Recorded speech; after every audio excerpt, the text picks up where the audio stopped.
Good morning students. आज हम हमारे जैसे आपको पता है रिवीजन के अंदर हम 8 चैप्टर को स्टार्ट कर चुके हैं। आज हम उससे रिलेटेड कुछ न्यूमेरिकल्स करते हैं। ओके, कुछ अनसोल्व न्यूमेरिकल है तो प्लीज़ आप ये अपनी कॉपी में साथ साथ सोल्व कर लेना। An object has move through a distance, can it have a zero displacement. First question क्या है? An object has move through a distance, तो आपसे पूछा गया है can it have zero displacement. देखो, कोई ज़रूरी नहीं है कि भाई आपको कल के क्वेश्चन के अंदर हमने किया था, लाइव क्लास के अंदर भी हमने इसका बताया था भी ज़रूरी नहीं है कि डिस्प्लेसमेंट हमेशा ग्रेटर दैन ज़ीरो होगा। जो डिस्प्लेसमेंट है वो आपकी केवल दो टर्म्स पे डिपेंड करती है, इनिशियल और फाइनल पॉइंट के ऊपर, इनिशियल एंड फाइनल पॉइंट पे। तो इस केस के अंदर आपने लिखना है yes it may be zero if initial point is equal to the final point, then the displacement is equal to zero। Means क्या, डिस्प्लेसमेंट क्या होता है आपका? Displacement is equal to final point minus का इनिशियल पॉइंट। तो जैसे यहाँ से देखो फाइनल पॉइंट और इनिशियल पॉइंट आपके एक हो जाएंगे, तो उस केस के अंदर आपकी डिस्प्लेसमेंट क्या हो जाएगी? ज़ीरो। आप एग्जाम्पल के फॉर्म में इसको क्या कर सकते हो, जैसे स्क्वायर ले रखा आपने, ये आपका पॉइंट ए है, बी है, सी, डी। यदि आप मूव करके जा रहे हो A to B, B to C, C to D, D to A, A आपका स्टार्टिंग पॉइंट है और दोबारा से आप एक राउंड को कंप्लीट करके आप दोबारा एक पॉइंट पे आ रहे हो, तो इसका मतलब क्या है? इनिशियल पॉइंट भी ए और फाइनल पॉइंट भी ए है, तो आपका डिस्प्लेसमेंट क्या हो जाएगा? जीरो। उसके बाद हम नेक्स्ट न्यूमेरिकल करते हैं जो कि आपको थोड़ा अंडरस्टैंड करना पड़ेगा। ओके, जैसे आपका नेक्स्ट न्यूमेरिकल में बोला गया है a farmer moves along the, a farmer moves along the boundary of a square field of the offside 10 meter in 10 seconds. So what will be the magnitude of displacement? What will be the magnitude of the displacement if the farmer moves of the farmer at the end of 2 minutes 20 second. Okay, तो देखो ये numerical है ना आपका इन text का unsolved numerical है, question number 2। तो इस क्वेश्चन में आपको क्या करना है? देखो, कोई फार्मर है, वो स्क्वायर फील्ड है, ठीक है, जैसे कि मैंने ये बना लिया, ये आपके क्या है? एक स्क्वायर फील्ड है। इसकी साइड मान लो ए, बी, सी, डी। तो क्या बोल रहा है? जिसकी साइड है 10 मीटर, जो एवरी डिस्टेंस है ना, ये भी 10 मीटर है आपकी, और ये वाली भी कितनी है? 10 मीटर है। एवरी साइड आपकी 10 मीटर है। और कितनी देर में वो कंप्लीट, मतलब एक चक्कर कितनी, जब वो 10 सेकंड में, ठीक है, जब वो 10 सेकंड में, सॉरी यहाँ पे 40 सेकंड है, टाइम जब आपका 40 सेकंड होता है तो वो कितनी डिस्टेंस ट्रेवल कर लेता है? Distance travel is equal to the 10 metre, ठीक है, मतलब 10 मीटर के अंदर वो 40 सेकंड के अंदर 10 मीटर की डिस्टेंस ट्रेवल कर लेता है। तो what will be the magnitude of displacement of farmer at the end of 2 metre 20 second. किस टाइम में बताना है हमें? 2 मीटर 20 सेकेंड। तो यहाँ से क्या करो, 2 मिनट को 60 प्लस में 20, तो हमें बताना है टोटल 140 सेकंड के बाद वो कितनी उसकी डिस्प्लेसमेंट होगी। तो उसके लिए हमें इनिशियल और फाइनल पॉइंट, मतलब इतने टाइम के बाद उसका फाइनल पॉइंट क्या होगा, ये हमें बताना है।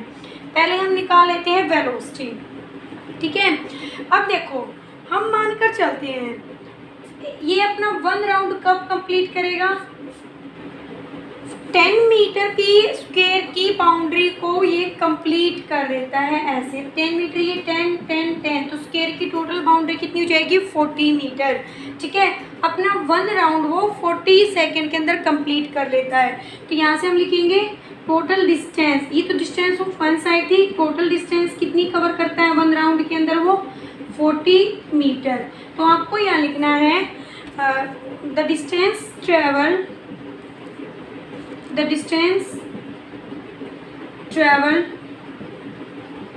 या डिस्प्लेसमेंट इन 40 सेकेंड। 40 सेकेंड के अंदर कितनी होती है आपका?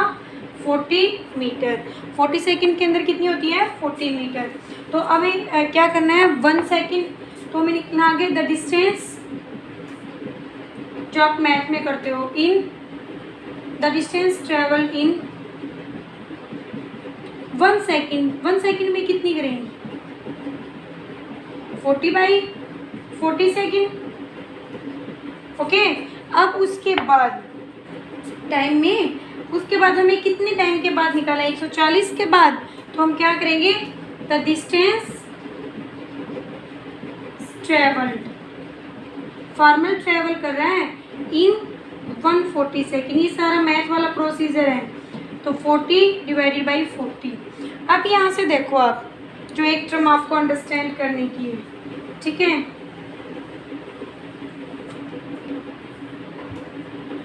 इनटू में 140। तो यहाँ से देखो आप, आपका कितना रिजल्ट आ जाएगा? अब डिस्टेंस एक में 40 करता है वो, ठीक है, 2 चक्कर लगाएगा तो कितना करेगा? 80 करेगा। 3 चक्कर लगाएगा तो करेगा वो 120। 4 चक्कर में करेगा वो 160। तो लेकिन यहाँ से हम सोल्व करेंगे तो हमारे पास 140 मीटर आया है। तो इस 140 मीटर में देखो वो कितने राउंड कर सकता है? 40 मीटर का कितना राउंड होता है? 1 round. According to situation 80 metre का सेकेंड राउंड। उसके बाद 40 ऐड करो तो 120 मीटर का थर्ड राउंड। उसके बाद हमें पता है 120 मीटर तक तो वो थर्ड राउंड कंप्लीट कर चुका होता है अपने।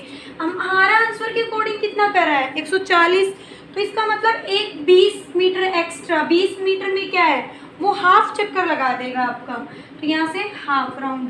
तो टोटल वो 140 में, टोटल मतलब इस टाइम में आपका कितना डिस्टेंस ट्रेवल करेगा, कितने राउंड आपके कंप्लीट करेगा? 3.5 round complete. 3.5 round complete in 140 second. Okay, तो अब हमें बतानी है डिस्प्लेसमेंट। तो डिस्प्लेसमेंट 3.5 चक्कर कैसे हो जाएंगे? एक चक्कर यहाँ से गया, एक दूसरा यहाँ से वापस, तीसरा यहाँ से, तो चौथे में क्या होगा? वो यदि यहाँ होगा तो उसका हाफ तो यहाँ होगा ना, वो यहीं पहुँचेगा। तो हमें ये डिस्प्लेसमेंट यहाँ से निकालेंगे हम।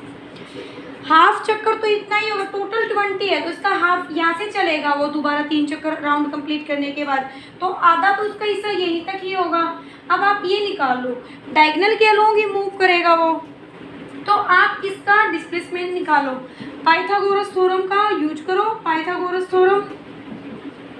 तो आप यहाँ से क्या कर सकते हो? AC का square is equal to AB का स्क्वायर प्लस में BC का स्क्वायर। तो AC हो जाएगा अंडर दी रूट AB का स्क्वायर। AB कितनी है? 10 मीटर, 10 का स्क्वायर। BC कितनी है? 10 है, 10 का स्क्वायर।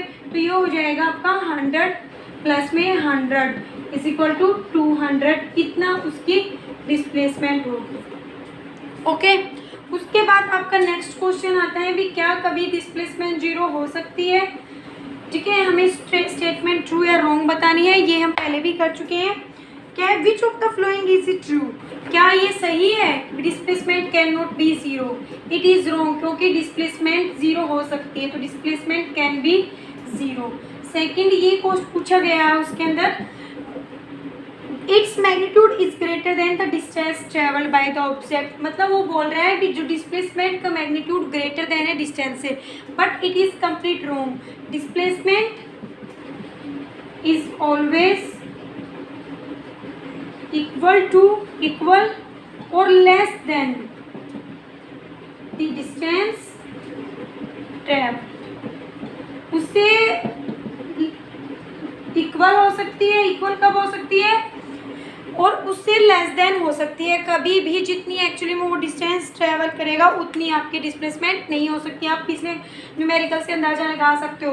उसकी डिस्टेंस कितनी हुई थी 140 मीटर और उसकी डिस्प्लेसमेंट हुई थी अंडर दी रूट 200 जो कि अप्रोक्सीमेट होता है 114 मीटर के अप्रोक्स। ठीक है, अप्रोक्सीमेट बोला है